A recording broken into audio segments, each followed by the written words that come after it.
कभी कभी जीवन की राहें हमें ऐसे मोड़ पर ले जाती हैं जहां कल्पना और वास्तविकता की सीमाएं धुंधली हो जाती हैं। ये कहानी ऐसी ही एक लड़की की है जिसका नाम था आरुषि। कहानी लड़की का है आरुषि एक उत्साही जिसका वाइल्ड नाम लाइफ फोटोग्राफर आरुषि था। जो जंगलों की रहस्यमयी दुनिया में फोटोग्राफर खो था। जाना पसंद करती थी। कैमरा उसके हाथ में एक जादुई जाना छड़ी की पसंद तरह करता था। जो हर पल को अमर बना देती। कैमरा जादुई लेकिन छड़ी एक की दिन तरह उसकी था। ये जुनून उसे ऐसी जगह ले गया जहां से वापसी का रास्ता ऐसी आसान जगह नहीं था। ले गया ये सब उस दोपहर शुरू हुआ आसान नहीं जब था। आरुषि एक घने जंगल में घुस गई। वहां की हरियाली, जंगली घने जानवरों की जंगल में आवाजें चला और गया। अनजाने पेड़ों की छांव उसे मोहित कर रही थी। वो एक जंगली दुर्लभ पेड़ों पक्षी की तस्वीर छांव लेने के चक्कर में इतनी मोहित आगे कर बढ़ रहा गई था। कि रास्ता भूल गई। शाम होने लगी थी। रास्ता आसमान भूल में गया। बादल देख लो घिराए भाई। और अचानक तेज बारिश शुरू हो गई। पानी की आसमान में बूंदें देख लो इतनी बादल तेज गिर घिर रही गया। थी मानो आसमान फट गया हो। आरुषि के सारे कपड़े भीग आसमान गए, उसके फटने बाल लगा। चिपक गए और ठंड उसकी हड्डियों तक घुसने लगी। बाल चिपक वह गया। कांप रही थी, उसके दांत बज रहे थे। कांप जंगल का रहा हर था। कोना अब दुश्मन जैसा लग रहा था। बारिश और तेज हो गई। दुश्मन जैसा आरुषि लग ने रहा चारों था। तरफ नजर कोना दौड़ाई, जंगल लेकिन का कहीं कोई आश्रय नहीं दिखा। ठंड से उसका शरीर सुन्न होने लगा। कहीं कोई तभी आश्रय नहीं थोड़ी दिखा। दूर पर उसे एक पुरानी झोपड़ी नजर आई। वह जर्जर लग रही थी, लेकिन उस वक्त पुराना वह झोपड़ी स्वर्ग दिखाई से दिया। कम नहीं थी। आरुषि तेजी से दौड़ी और स्वर्ग झोपड़ी से के अंदर कम घुस नहीं गई। था। अंदर का दृश्य और भी उदास झोपड़ी था। के अंदर चला गया। झोपड़ी खाली थी, सिर्फ एक पुरानी चारपाई पड़ी हुई थी झोपड़ी और एक खाली टेबल था। पर एक धूल भरी बोतल रखी थी। चारपाई कोई पड़ा इंसान हुआ नहीं, था। कोई जानवर नहीं, सिर्फ हवा की सनसनाहट और बाहर की बारिश की आवाज। आरुषि ठंड से कांप रही थी। बाहर की उसके कपड़े बारिश की पानी आवाज से था। तरबतर थे और हवा की सर्दी उसे बीमार करने पर तुली थी। उसने बोतल पर नजर बीमार डाली। करने पर वो तुला पुरानी था। और अजीब लग रही थी, जैसे सदियों से वहां रखी हो। पुरानी और जिज्ञासा अजीब लग ने रहा था। उसे बोतल उठाने पर मजबूर कर दिया। जैसे ही उसने बोतल को छुआ, मजबूर कर वह दिया। चमकने देख लो लगी। भाई, बोतल उठाने आरुषि को पर लगा कि शायद ये कोई कीमती चीज है, चमकने लगा। कोई प्राचीन कलाकृति। उसने बोतल को थोड़ा साफ किया और अचानक बोतल से धुआं निकला। धुआं घुमावदार आकार लेते हुए अचानक एक धुआं विशालकाय आकृति में बदल गया। वो एक जिन्न था, लंबा, शक्तिशाली, आकृति में आंखें बदल चमकदार और आवाज गूंजदार। जिन्न था।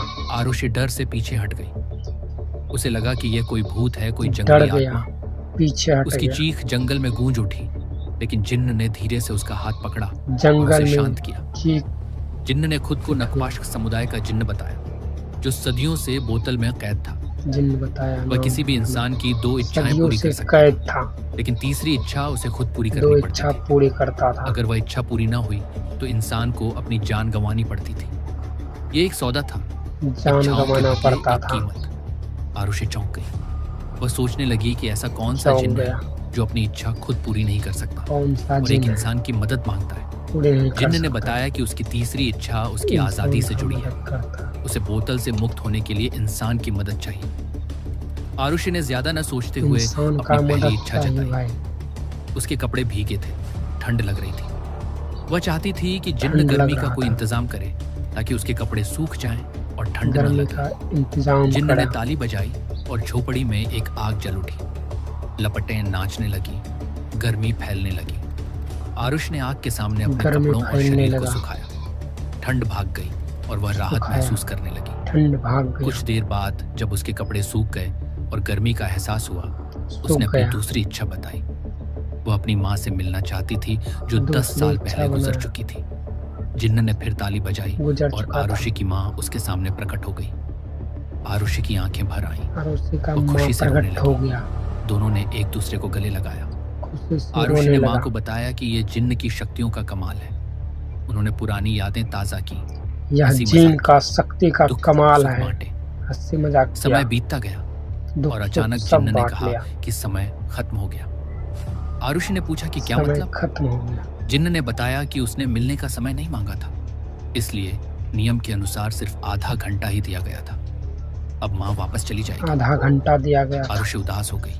उसने माँ को गले लगाया और माँ उदास हो गायब हो गया। गई। आरुषि अब सतर्क माँ हो गई। गायब हो गया। उसे लगा कि आगे की इच्छाएं सोच सतर्क हो समझकर गया। मांगनी होगी, लेकिन जिन्न ने उसे याद दिलाया कि उसकी दोनों इच्छाएं पूरी हो चुकी हैं।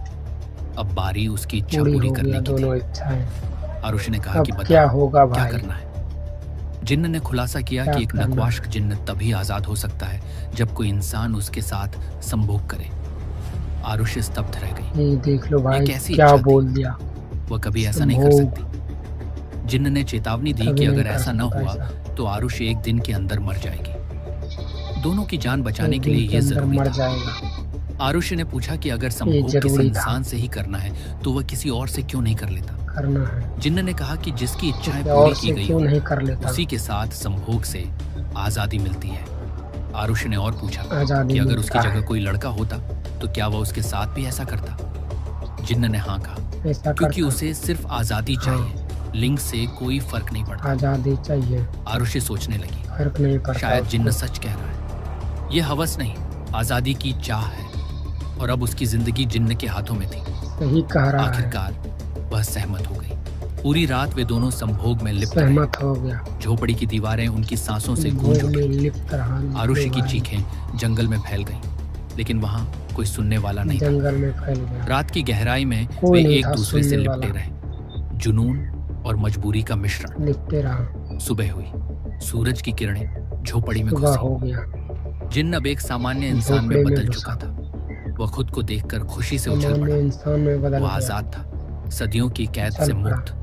आजाद आरुषि भी हो उसे गया। देखकर खुश हुई, लेकिन तभी उसे कुछ अजीब महसूस खुश हुआ। हुआ। शरीर बदलने लगा अजीब और वह खुद महसूस एक हुआ। जिन्न में तब्दील हो गई। शरीर बदलने लगा। आरुषि हैरान हो गई। गुस्से में जिन्न उसने तब पूछा कि यह क्या हो रहा है, गया, बदल लेकिन गया अब जिन्न इंसान में। बन चुका। जिन्न बोला कि उसे इस बारे में कुछ नहीं पता।